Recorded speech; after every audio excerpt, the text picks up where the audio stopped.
Jayden Sanders is a player that many, maybe even most, Michigan football players had never heard of before. It was announced on Saturday's game against Central Michigan that he was your starting cornerback with Zeke Berry out. Maybe for a while, we'll see after he was hurt in the Oklahoma game. So who is this true freshman starting cornerback for the Michigan football team? 2025 four-star recruit, who's number 229 overall, number 24 cornerback from producer Brett in the seat for the first time in a long time. Kilgore, Texas. Ever heard of that? Know where that's at? That's like an hour and a half south, looks like southeast of Dallas. I pulled it up on the map. I didn't remember Jayden Sanders. He wasn't in my too deep in my depth chart leading into this season. We're going to talk about him more in a second, but did want to ask you guys to subscribe to the channel if you are a Michigan football fan and want 3 or 4 Michigan football videos per week during this football season. Support the show. Subscribe. Will show up in your feed every time you launch that YouTube app. So let's talk more about this freshman cornerback. Look, I look back through our show, YouTube studio description. We'd only mentioned him in a show description one other time. So he wasn't really on my radar. Got the start. I'm like, that's got to be like just getting a ceremonial snap or two. Oh, no. He was playing the entire game and got the most snaps of any Michigan football player in Saturday's game against Central Michigan. So with Zeke Berry likely to be out this weekend, potentially 7 more weeks, I think we've got ourselves a new starting cornerback in true freshman Jayden Sanders to go opposite Jair Hale on the outside this week against a very vaunted Nebraska passing attack. So get to know him. 64.9 grade 5 Pro Football Focus in his Wolverines starting debut. We have got some Biff Poggi ball to talk about. Kind of just think about what we learned, what we know coming out of his first game as Michigan's interim starting quarterback, right?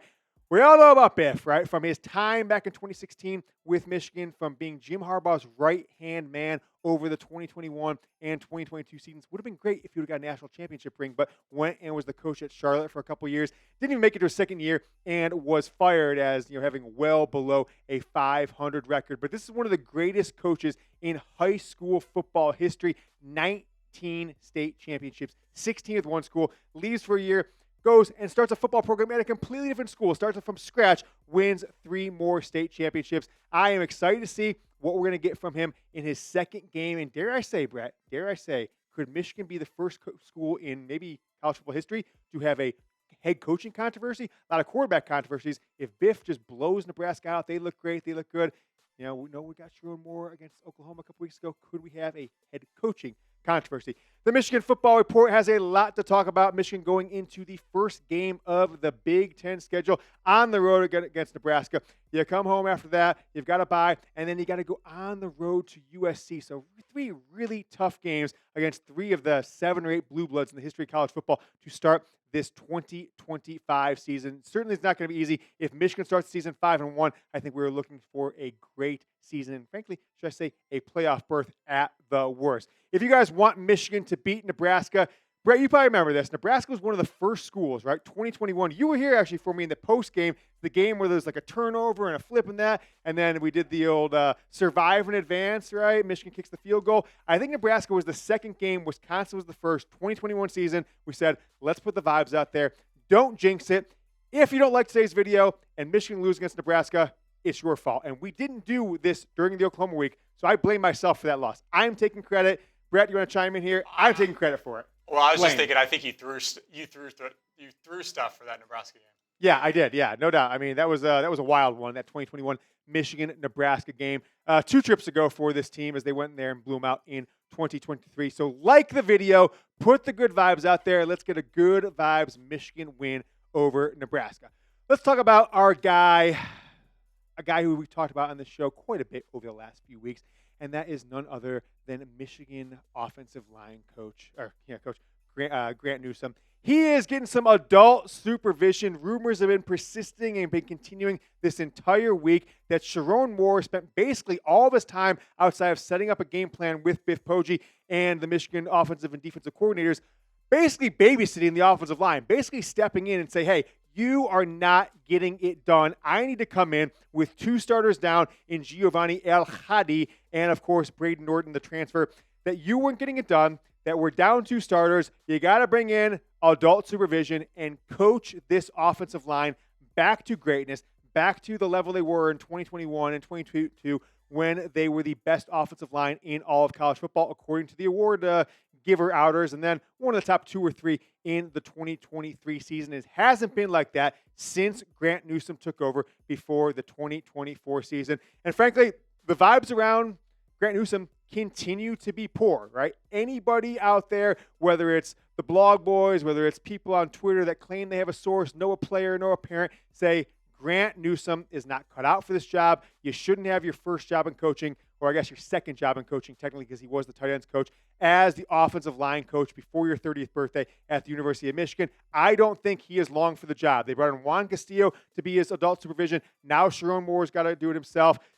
If this offensive line doesn't turn around and Sherrone Moore's got to spend more and more of his time overseeing the coaching of Grant Newsome and the play of this offensive line, I think Michigan needs to go assign him to be an offensive assistant with the Chargers for a year or two. Let him go get some experience elsewhere. Bring in a real offensive line coach next year.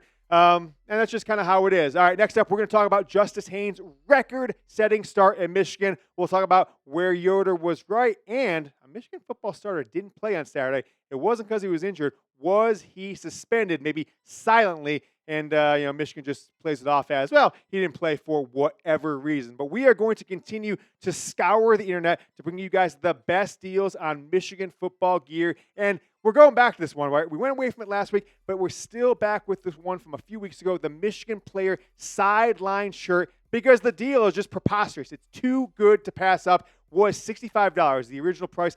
$29. It's even cheaper than what we told you about a couple weeks ago. You go to that link, chatsports.com/Michigan Sideline. It is right down in the description. So click the description of the video, open it up, second paragraph, that link right there. Click on it. You can get this amazing Jordan Brand sideline player shirt for only $29 and free shipping. The link is down in the description, second paragraph, and in the comments of today's video, chatsports.com/Michigan Sideline. Don't pay full price. Get hooked up with that awesome shirt today.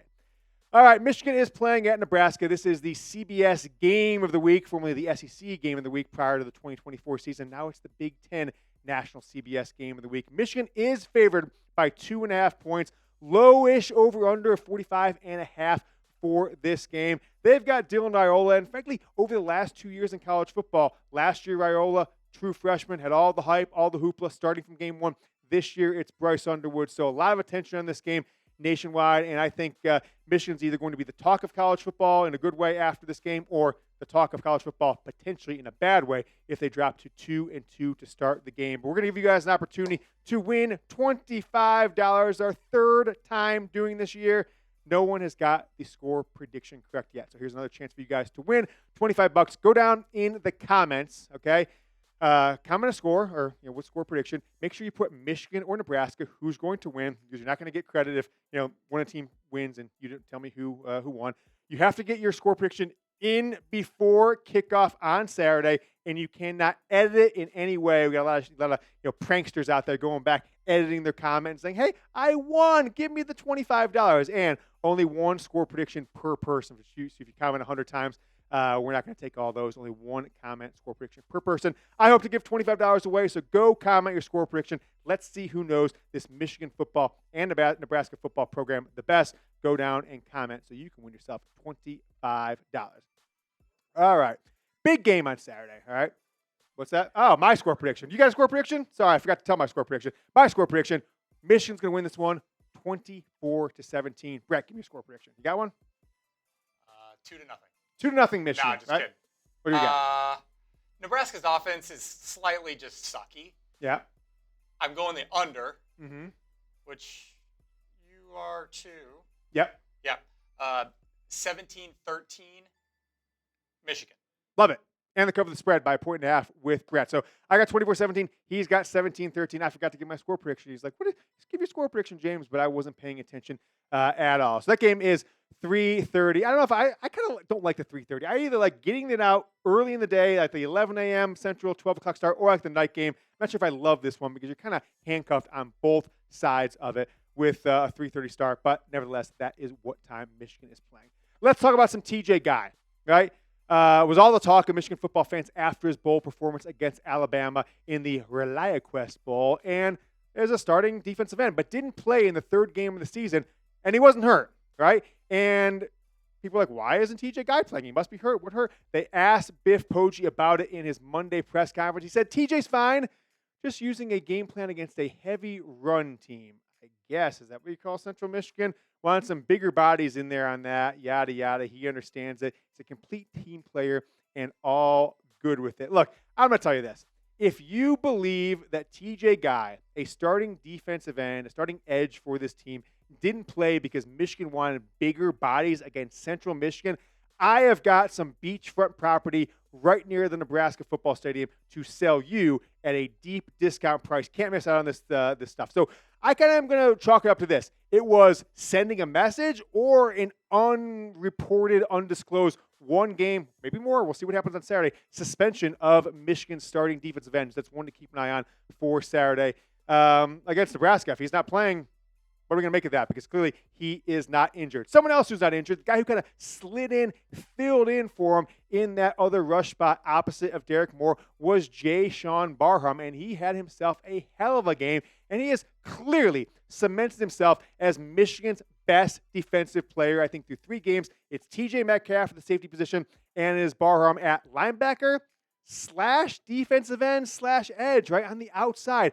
They teased this coming out of last season. They teased this during spring football, but it was like, well, Michigan doesn't have enough linebacker talent for him to slide out of that linebacker position. We need him there. But the emergence of Cole Sullivan, the good play of Jimmy Roller, not to mention Ernest, what's his name? I'm talking about the other linebacker. I'm just drawing a blank at this point. But why can't I think of his name? But Ernest, we're just going to call him Ernest Michigan, as Trump would say. Tim Apple, we're going Ernest Michigan for the linebacker position. But those players, Cole Sullivan, I think more than anybody emerging for this team, has maybe given the Michigan.